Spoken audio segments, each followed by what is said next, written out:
बिस्मिल्लाहिर्रहमानिर्रहीम। अस्सलाम वालेकुम। मेरा नाम ज़ीशान है और आप देख रहे हैं मेरा यूट्यूब चैनल हक पे बोल। चंद अहम खबरें हैं जिन पे हम बात करेंगे, तो चलते हैं अपनी पहली खबर की तरफ। और खबर है खान साहब की एक और धमकी या फिर एक और बोंगी के हवाले से। मैं आपको पहले भी ये बता चुका हूँ, बल्कि अपनी वीडियो में आपको बताता रहता हूँ कि खान साहब आज जिस बंद गली में खड़े हैं, यहाँ तक खान साहब को किसने पहुँचाया? आपने पहुँचाया या मैंने पहुँचाया? खान साहब अपनी गलतियों की वजह से यहाँ पर पहुँचे। तो पहले इन्होंने मौजूद जज साहबा को धमकी दी, अदारों को धमकाया, अदालतों को धमकाया, जिसमें इन पर जुर्म साबित हो चुका है। 22 सितंबर को इन पर फर्द जुर्म आयद होगी। तो इन्होंने अब ये शोरो गुल करना शुरू कर दिया है कि नहीं जी, मुझे तो टेक्निकल बुनियादों पर सियासत से अलग करने की कोशिश की जा रही है। भाई किसने कहा था अदालतों को धमकियां दो, जजों को धमकियां दो? किसने कहा था? मैंने कहा था या फिर आपने कहा था या फिर जनरल बाजवा साहब ने कहा था खान साहब जजों को धमकियां दो?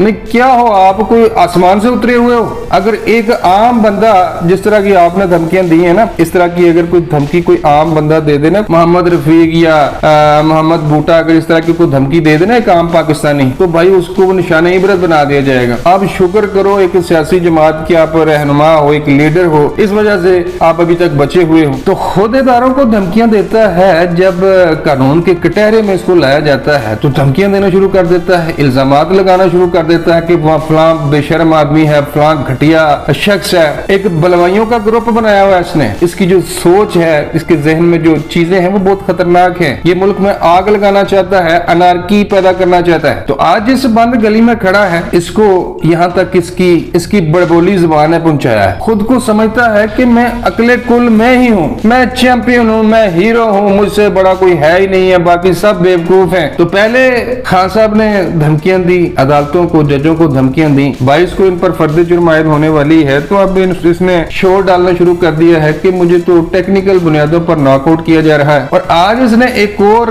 बोंगी मारी है, एक और धमकी दी है, यानी कि अदालतों के खिलाफ ये बंदा जहर उगलने से रुक नहीं रहा। वही बड़बोली जुबान, ना सोचता है, पता नहीं क्या खाया होता है, क्या पिया होता है इसने। मैं इल्जाम नहीं लगाता, लेकिन फिर भाई इसकी इन्हीं हरकतों की वजह से तो हमें लगता है कि खान साहब कुछ ना कुछ सूंघते जरूर हैं। कल जनाब ने एक इंटरव्यू दिया, और इंटरव्यू किसको दिया? शमी इब्राहिम को, वो मोदी वाली सरकार। और उसमें ये कहा चीफ इलेक्शन कमिश्नर के बारे में कि मैंने इससे घटिया इंसान नहीं देखा। मैं यहाँ पर वजाहत पेश कर दूं कि मैं जो कुछ कह रहा हूँ ये खान साहब के अल्फाज हैं। खान साहब ने ये कहा है, पहले आप ये सुन लें, उसके बाद बात करते हैं। डिस्क्वालिफाई कभी इलेक्शन कमेटी, एक तो वो इतना घटिया इलेक्शन कमेटी का है, मुझे तो उसके ऊपर यानी मैंने ऐसा इस तरह का घटिया आदमी नहीं देखा। उसको शर्म ही नहीं है। कभी कोई केस करा देता है, कभी तोशाखाना का केस आ जाता है, कभी वो फंडिंग का केस आ जाता है। अब फंडिंग का केस इंशाल्लाह मैं संडे की रात को कर रहा हूँ एक और टेलीथॉन। अब ये देखें। ठीक है जी, सुन लिया। अब किसने कहा है कि इदारों के खिलाफ घटिया जुबान इस्तेमाल करो? यानी कि चीफ इलेक्शन कमिश्नर को ये बंदा कह रहा है कि मैंने उससे घटिया इंसान नहीं देखा, ये इतना बेशर्म आदमी है। चीफ इलेक्शन कमिश्नर को कह रहा है, कौन कह रहा है? एक मुल्क का साबिक वज़ीर आज़म कह रहा है कि कभी मुझ पर तोशाखाना के केस खोल देता है, कभी मुझ पर फॉरेन फंडिंग का केस खोल देता है। भाई तोशाखाना से घड़ियां, क्या चीफ इलेक्शन कमिश्नर ने आपसे कहा था कि तोशाखाना से घड़ियां चोरी करो? 15-15 करोड़ की घड़ियां। और ये हरकत करके इसने पाकिस्तानियों को बदनाम कर दिया। लोग कहते हैं कि यार कैसे लोग हैं, ये तो तोहफे भेज देते हैं। मोहम्मद बिन सलमान ने इनको घड़ियां दी, को 15-15 करोड़ की कहते हैं घड़ी थी वो। जब मोहम्मद बिन सलमान को इस बात का पता चला कि वो जो घड़ी इन्होंने दी थी इमरान खान साहब को, वो फला जगह बेच दी गई है, भाई पता चल जाता है। तो मोहम्मद बिन सलमान ने जिस जगह इन्होंने घड़ियां बेची थी वहां से दोबारा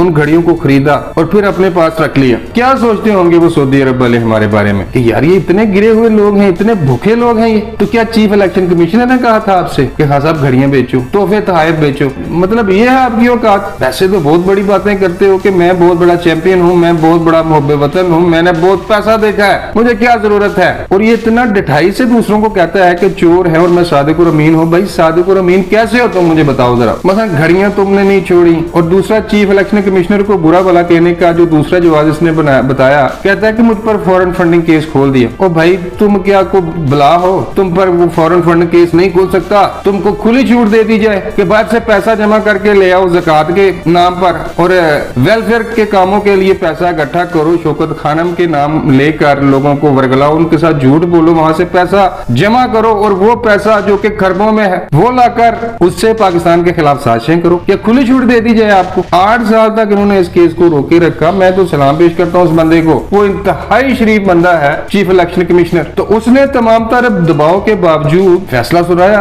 कि नहीं जी ये भी एक इंसान ही है, ये कोई महात्मा नहीं है। तो उन्होंने उनको जो आइन और कानून ने जो इख्तियार दे रखा है, उस इख्तियार के तहत उन्होंने फैसला सुनाया तो भाई आपको को खास चीज लगी हुई है आपके साथ कि आपके खिलाफ फॉरेन फंडिंग केस का फैसला नहीं सुनाया जा सकता था। पहले अदालतों को धमकियां दी, मौजूद जज साहबा को धमकियां दी, आज अदालतों में धक्के खा रहा है। और ऐसे मम्मी डैडी लोग हैं, इन्होंने क्या जेलें, इसने क्या जेलें काटनी है। कहता है कि मैंने सामान पैक कर लिया, मैंने सामान पैक कर लिया है। मेरी हुकूमत वक्त से ये गुजारिश है कि ये बोंगियां मार रहा है, आपको चाहिए कि 2-4 दिन इसको जेल में बंद करें, वही चीज बंद कर दें, वो जो सूंघता है ये बंद कर दें। मैं पूरी गारंटी के साथ कहता हूं कि ये जहाज अगर जमीन पर ना उतरा तो फिर कहना, ये तमाम तर जो बातें की हैं इसने ये करता है, इसका दिमाग कहीं और चल रहा होता है। यानी कि अदालतों के बाद अब खान साहब ने इलेक्शन कमीशन को भी डराने धमकाने की कोशिश की है। इस इंटरव्यू में खान साहब ने एक और बात भी कही कि अगर मुझे जेल में बंद किया गया तो मैंने एक कॉल देनी है और फिर उसके बाद मुल्क में जो होगा उसका मैं जिम्मेदार नहीं होगा। क्या ये धमकियां देना चाहता है? यहाँ पर मैं हुकूमत पाकिस्तान और अदारों से ये सवाल करना चाहता हूँ कि कल को अगर कोई इमरान खान टाइप का फितना उठे जो इमरान खान से भी ज्यादा असर रसूख रखने वाला हो, अगर वो 4-5 लाख बंदों को खरीद ले, बलवाइयों के ग्रुप बना ले हर शहर में और उनसे ये कहे कि अगर हुकूमत मुझ पे हाथ डालती है तो पूरे मुल्क में फैल जाओ, गिराओ झलाओ, चौकों चौराहों में इकट्ठे हो जाओ, पब्लिक मकामात को नुकसान पहुंचाओ, तो क्या रियासत चुप कर जाएगी? इमरान खान के खिलाफ कानून के मुताबिक कार्रवाई होनी चाहिए और अगर इन पर जुर्म साबित होता है तो इनको जेल में बंद करें और बाद में इनसे खुद कहें कि 2 काल जिसको देनी है। और ये जो इसने यूथिये, जिनका यूथियों का इसने जो ग्रुप बनाया हुआ है, मम्मी डैडी, ये चरस पीने वाले और डांस करने वाले लोग हैं। इन्होंने टैंकों के आगे लेटना, 2-2 लीटर मारे सारी बदमाशी की बाहर आ जाएगी। मैं इन यूथियों को बहुत अच्छी तरह जानता हूँ, ये कितने बहादुर हैं। तो इमरान खान साहब की इन धमकियों में ना आए, क्योंकि अगर आप इमरान खान की इन धमकियों में आ गए तो कल को भाई कोई भी ऐरा गहरा नत्थु खैरा उठेगा, कुछ